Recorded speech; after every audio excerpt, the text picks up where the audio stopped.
and probably, unless you've been involved with over 9 figures in capital raises for private equity deals, the mental models by which you understand everything are probably flawed, and you're probably confused when it comes to the structures and the entities in raising capital. And even from some of the top professionals in the field, you may be deceived in how everything works. And I'm going to show you why right now.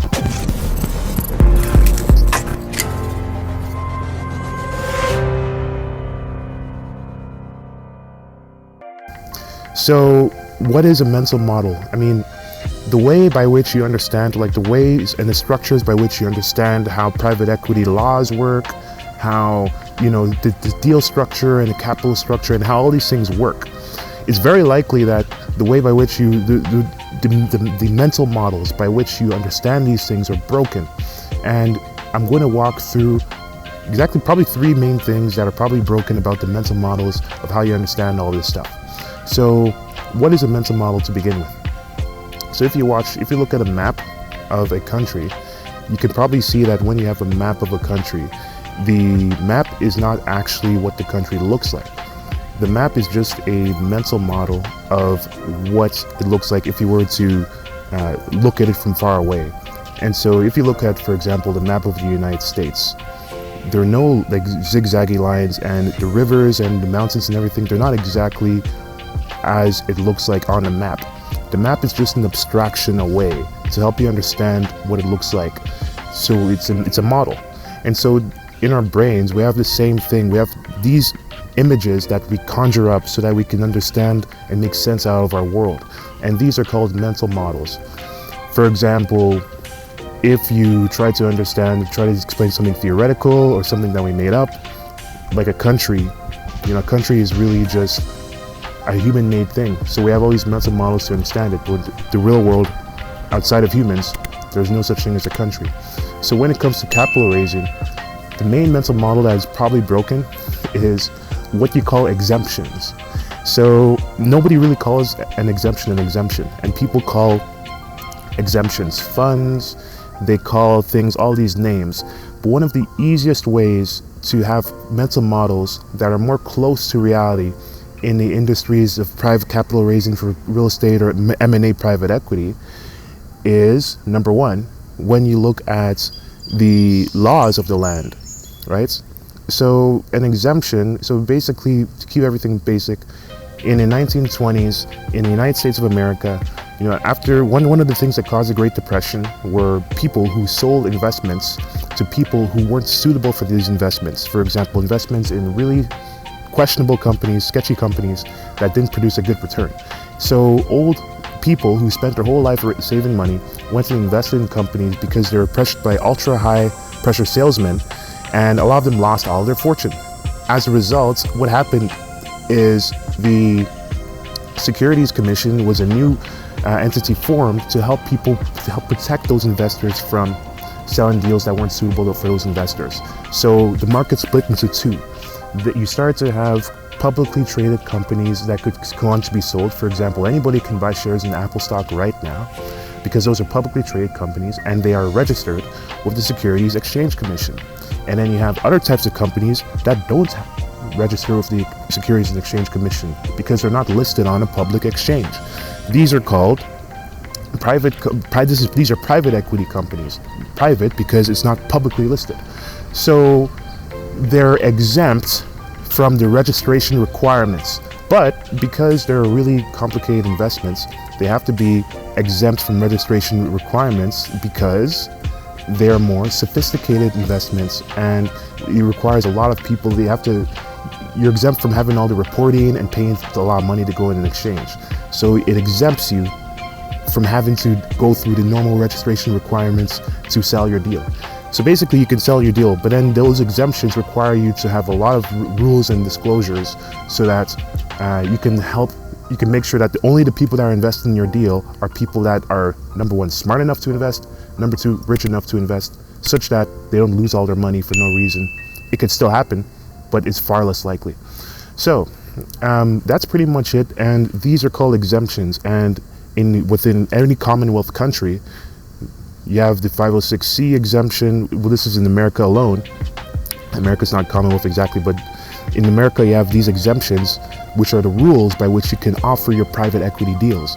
And then the 506C, Regulation D, 506C is the most popular exemption in many ways because it allows people to raise an unlimited amount of capital.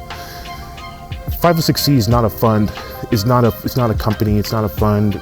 You're not registering with the SEC. It's simply an exemption that exempts you from the registration requirements because it allows you to sell your deal in a private equity market, not publicly listed, to investors for whom those investors are suitable. And so that's pretty much all it is. And those are exemptions. It exempts you from having to do that. So that's number one. Number two is probably the deal structure and the share structure. So because all these rules, 506C, Regulation CF, private placement memorandum and all these things are exemptions. And then the actual deal, the actual shares and the fund, those are different things as well. So whenever somebody has a quote unquote fund, all a fund means, it's not a word. So the word fund is not something that is really quote unquote really that defined. The hedge fund and all these things, a lot of these words are not really defined within legislation. So because of that, a lot of people colloquially use these words and then they have a kind of a fuzzy meaning because it's not like exemption. These are things that are written in law, but then when it comes to things like hedge fund, there is nothing that really says what a hedge fund is. So it has a really fuzzy description. So really, when people say fund or private equity fund, what many people are referring to, they're referring to so the most simple version is having a general partnership, which is a type of company that takes liability, they take blame for the types of deals that they invest in. And then there's a limited partnership, which is another company that has limited liability. They take limited blame for the types of deals and the types of decisions that they make. So what a lot of people do, they have a general partnership company, which is usually an LLC or a corporation. And then you have a limited partnership, which is actually called a limited partnership. And what a lot of people do, they set up the general partnership as a company that chooses to invest in a lot of their deals. Like they choose to invest in, they make the decisions in how they invest in deals. And they put let's say 10% of the money that they're investing, they would invest. And then they create another company called a limited partnership a lot of the time, where they choose to direct where other people's investments goes by them. And in limited partnership, what a lot of people do, they offer shares, not really shares, you can call them membership interests or units of the limited partnership. So when a company when a company goes public or when a company is selling its shares, you can buy shares. So same thing with the limited partnership. People are buying units of the limited partnership, price like one unit, maybe $1. And so the units entitle the people to get the return that the deal is promising. So at the end of the day, all that is just really the structure of how the companies are set up, and people are buying a portion of all the units or sometimes shares of the companies or the partnerships. And so that's basically all a fund is. It's just really just you being able to buy access to shares in a company or companies for that to entitle you to certain benefits. Mainly those benefits are money. And whether the money looks like income you get or it looks like something that grows in value and you can sell later, that's really what you're getting. So at the end of the day, the exemptions are things that or how you sell those shares. So the fund is independent of the exemption, right? Because how you sell those shares can be through an exemption, or it could be through public listing, or it could be through whatever. And shares, membership interest, units, it's really all the same thing. It's percentages of a company. And at the end of the day, the company has to be registered within a country. And a country, that's the foundation by which companies can be registered, because companies are legal entities that are non-human, that are bound by the government that regulates it. And so that's pretty much it for that. And I guess when you look at it, a fund is really just a loose definition, and it can mean all these things. But the only two or three things that one really needs to know to have the right mental models to navigate this world is really, number one, the exemptions and the rules by which you can sell your deal. And then number two, the actual companies and the how many companies there are. And then number three, when you sell the deals, how is it being sold? Is it through which exemption or which rule? Is it a public equity or private equity? And what units or shares are being sold? And that's pretty much it. And and again, like syndication, all this stuff, is just you're offering equity units. You're offering equity units in the form of, they could be shares, they could be limited partnership units, percentages of a company, which entitles somebody to get a benefit. And then that's pretty much it.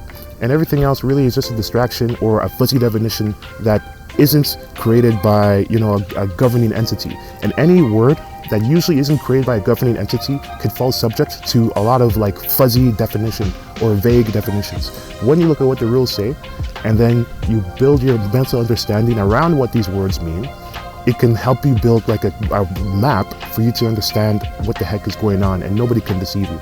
So who am I? What am I talking about? Well, my name is Natu. I run a company called Raises.com, where we assist sponsors, either real estate investors and more, to just set up their syndication or funds in 2 weeks or less, and then hit the market and raising $10 million plus. And if this is something in the world of what you're looking for, just head to Raises.com to make it happen.